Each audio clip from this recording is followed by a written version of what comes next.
여호와여, 주의 긍휼을 내게서 거두지 마시고 주의 인자와 진리로 나를 항상 보호하소서. 수많은 재앙이 나를 둘러싸고 나의 죄악이 나를 덮침으로 우러러 볼 수도 없으며 죄가 나의 머리털보다 많음으로 내가 낙심하였음이니이다. 여호와여, 은총을 베푸사 나를 구원하소서. 여호와여, 속히 나를 도우소서. 내 생명을 찾아 멸하려 하는 자는 다 수치와 낭패를 당하게 하시며 나의 해를 기뻐하는 자는 다 물러가 욕을 당하게 하소서. 나를 향하여 하하하하 하며 조소하는 자들이 자기 수치로 말미암아 놀라게 하소서. 주를 찾는 자는 다 주 안에서 즐거워하고 기뻐하게 하시며 주의 구원을 사랑하는 자는 항상 말하기를 여호와는 위대하시다 하게 하소서. 나는 가난하고 궁핍하오나 주께서는 나를 생각하시오니 주는 나의 도움이시오 나를 건지시는 이시라. 나의 하나님이여, 지체하지 마소서. 안녕하세요. 행복한 아침 묵상으로 인사를 드립니다. 여러분들 어려움을 당할 때에 어떤 마음이 드시나요? 저는 어렸을 때 어려운 일들을 당할 때 이런 생각이 들었어요. 왜 하나님을 믿는 사람인데 나에게 어려움이 닥칠까? 왜냐하면 어렸을 때 교회 다니면서 들었던 이야기들이 무엇이었냐면 교회 다니면 복 받는다, 교회 다니면 똑똑해진다, 교회 다니면 공부 잘한다, 교회 다니면 모든 것이 만사 형통이다. 교회만 다니면 모든 것이 다 잘 될 것처럼 이야기를 들었거든요. 그래서 기도할 때도 하나님 성공하게 해주세요, 건강하게 해주세요, 복 주세요, 이런 기도만 했던 것 같습니다. 그런데 성장하고 보니 이 모든 것이 기복주의 신앙입니다. 물론 하나님 앞에 복을 구하는 것이 잘못된 것은 아닙니다. 하지만 복만 추구하는 것은 잘못된 것입니다. 오늘날 우리가 하나님을 믿지 않는다 하더라도요, 복을 받을 수 있습니다. 그리고 하나님을 믿는다 하더라도요, 어려움에 처할 수 있습니다. 하나님을 믿지 않는 사람도 아플 수 있고 하나님을 믿는 사람도 아플 수 있습니다. 다 똑같은 세상에서 살아가고 있기 때문입니다. 그러면 세상 사람들과 그리스도인들과의 차이는 무엇일까요? 바로 반응의 차이입니다. 기쁠 때, 슬플 때, 어려움을 당했을 때 어떻게 반응하냐는 거죠. 우리는 기쁠 때 하나님 앞에 영광을 돌립니다. 우리가 힘들고 어려울 때에 하나님 앞에 도움을 구하는 사람들입니다. 그러나 세상 사람들은 어떻습니까? 기쁠 때에 내가 기뻐합니다. 우리는 어려움이 있을 때에 자기의 방법과 능력으로 어려움을 헤쳐나가려고 합니다. 이것이 큰 차이인 거죠. 우리는 하나님의 도움을 구하고 하나님께 영광을 돌리며 하나님 앞에 나아가는 사람들입니다. 그렇기 때문에 우리는 늘 주 예수 그리스도 앞에 도움을 구하는 사람이 되어야 되고, 힘들고 어려움이 있을 때마다 주님 앞에 기도하는 삶이 되어야 한다는 것이죠. 바로 다윗이 우리들에게 그러한 모습을 보여주고 있습니다. 시편 40편 12절 말씀에 보면 수많은 재앙이 나를 둘러싸고 나의 죄악이 나를 덮침으로 우러러 볼 수 없으며 죄가 나의 머리털보다 많음으로 내가 낙심하였음이니이다. 여호와여, 은총을 베푸사 나를 구원하소서. 여호와여, 나를 속히 도우소서라고 말씀하고 있죠. 우리들의 삶 가운데 죄악이 나를 덮치고요, 죄가 나의 머리털보다 많아서 내가 낙심하였다라고 다윗은 고백을 하고 있습니다. 그러면서 13절에 무엇이라고 고백하고 있습니까? 하나님, 나에게 은총을 베풀어 주셔서 나를 구원해 달라고 하나님 앞에 간절하게 반응하고 있고 도움을 구하고 있는 것입니다. 제가 주일에도 여러분들과 말씀을 나누었죠. 우리의 삶 가운데 막다른 골목에 다다랐을 때 우리는 어떠한 반응을 해야 한다고 이야기를 했습니까? 믿음의 균형, 마음의 균형을 잃지 않고 믿음으로 반응을 하고 우리의 신앙의 중심을 잃지 않고 기도로 반응해야 된다라고 이야기를 했습니다. 수많은 사람들은 힘들고 어려울 때 마음이 무너집니다. 마음의 균형을 잃어버립니다. 그렇기 때문에 우리는 주 예수 그리스도를 믿는 믿음 안에서 반응을 해야 됩니다. 때로 힘들고 어려울 때 우리는 신앙의 중심을 잃어버릴 때가 있습니다. 그래서 우리는 신앙의 중심을 잃지 않기 위해서 하나님 앞에 간절히 기도해야 하는 것입니다. 그때 다윗도 이렇게 고백을 하며 나아가고 있습니다. 17절 말씀에 나는 가난하고 궁핍하오나 주께서는 나를 생각하시오니 주는 나의 도움이시오. 나를 건지시는 이시라 나의 하나님이시오. 지체하지 마소서. 하나님, 나는 연약합니다. 나는 부족합니다. 나는 할 수 없습니다. 그러나 주님은 나의 도움이 되십니다. 주님께서는 나를 붙드시고 나를 건지시는 분이십니다. 그렇기 때문에 하나님께서 나를 도와달라고 간구하며 나아가야 되는 것입니다. 사랑하는 성도 여러분, 하나님은 우리를 도우시고 우리를 보살피시는 분입니다. 그렇기 때문에 힘들고 어려울 때, 기쁠 때에도 마찬가지입니다. 우리는 믿음으로 반응하고 기도로 반응해야 됩니다. 우리가 주님 앞에 신앙으로 반응할 때에 하나님께서는 우리들의 삶 가운데 놀라운 역사를 이루시고 우리들의 삶에 참된 은혜와 참된 기쁨을 베푸시는 분이라는 것이죠. 16절 말씀에도 보면 주를 찾는 자는 다 주 안에서 즐거워하고 기뻐하게 하시며 주의 구원을 사랑하는 자는 항상 말하기를 여호와는 위대하시다 하게 하소서. 여러분, 주를 찾는 자는 다 주 안에서 즐거워하고 기뻐할 것이라고 이야기합니다. 주의 구원을 사랑하는 자는 항상 주는 위대하시다라고 고백할 것이라고 이야기를 하고 있습니다. 맞습니다. 우리는 주 안에서 항상 즐거워하고 기뻐하게 될 것입니다. 왜냐하면 사랑의 주님께서, 능력의 주님께서 우리를 고난 가운데만 두는 것이 아니라 우리의 삶을 도우시고 이끄시기 때문입니다. 우리의 삶 속에서 우리를 도우시고 인도하시는 그 아버지 하나님 앞에 간절히 기도하며 나아가지 않으시겠습니까? 우리가 힘들고 어려울 때 믿음으로 반응하고 기도로 반응하는 성도들이 되었으면 좋겠습니다.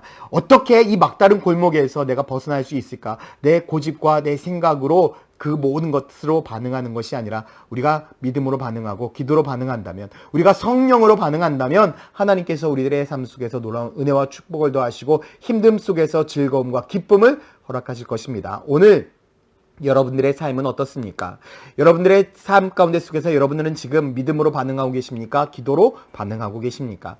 전 여러분들이 어떠한 상황과 환경에 있더라도요, 믿음으로 반응하는 성도가 되고 기도로 반응하는 성도가 되시기를 예수님의 이름으로 축원드립니다. 하나님 앞에 기도할 때 하나님은 여러분들의 모든 것을 기억하시고 여러분들에게 손을 내미셔서 도움의 손길을 내실 것입니다. 하나님의 도움의 손길을 붙잡으셔서 오늘도 승리하며 살아가는 믿음의 성도가 되기를 예수님의 이름으로 축원드립니다. 함께 기도하겠습니다. 사랑과 은혜의 아버지 하나님, 오늘 하루도 우리가 주님만을 붙들고 나아갑니다. 주 예수 그리스도의 은혜 안에 우리가 나아갈 때 주님께 주시는 참된 은혜와 참된 축복을 누리며 살아가는 복된 성도가 되게 하여 주시옵소서. 감사드리며 예수 그리스도의 이름으로 기도드렸습니다. 아멘. 주 여호와는 광대하시도다. 그 거룩한 하나님 성에서 찬양할지어다.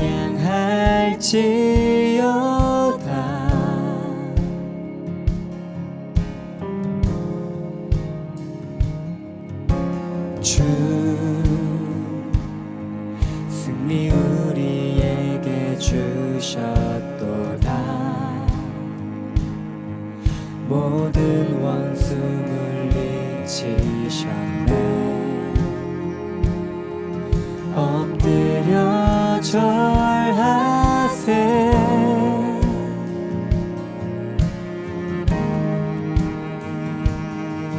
다 주의 크신 이름 높이며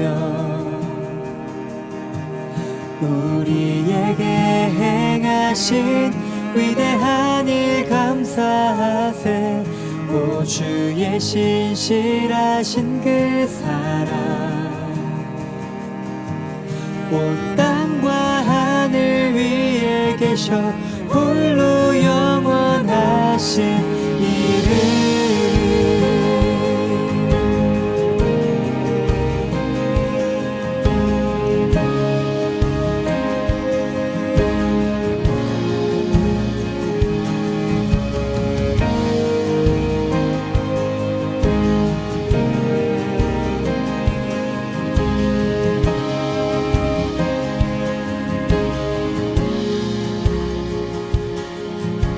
주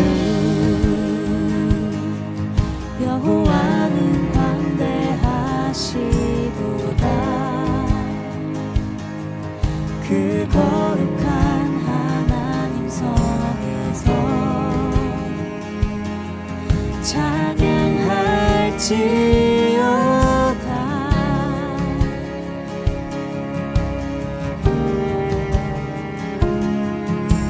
주 승리 우리에게 주셨도다. 모든 원수 물리치셨네.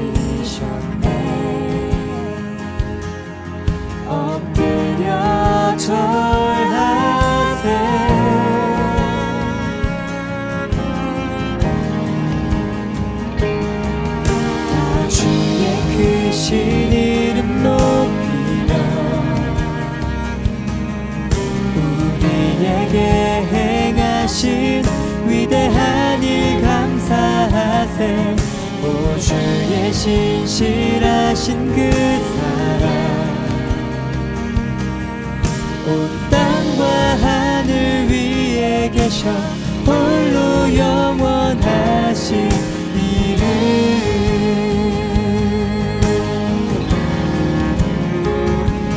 다 주의 크신 이름 높이며 우리에게 행하신 위대한 일 감사하세. 오 주의 신실하신 그 사랑 온 땅과 하늘 위에 계셔 홀로 영원하신 이름. 다 주의 크신 이름 높이며 우리에게 행하신 위대한 일 감사하세. 오 주의 신실하신 그 온 땅과 하늘 위에 계셔 홀로 영원하신 이름.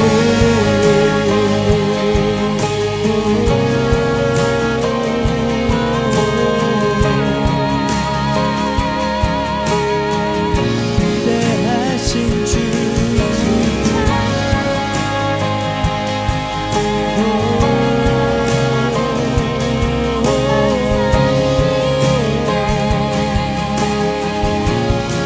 주의 이름 찬양해.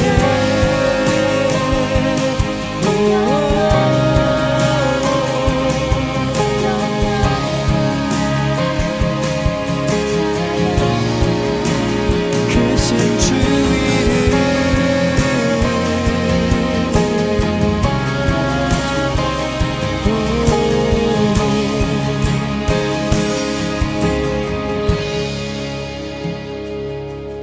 다 주의 크신 이름 높이며 우리에게 행하신 위대한 일 감사하세.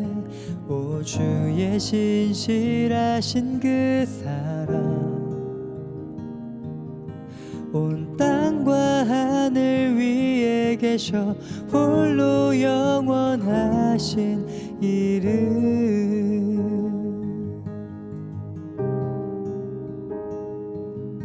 어.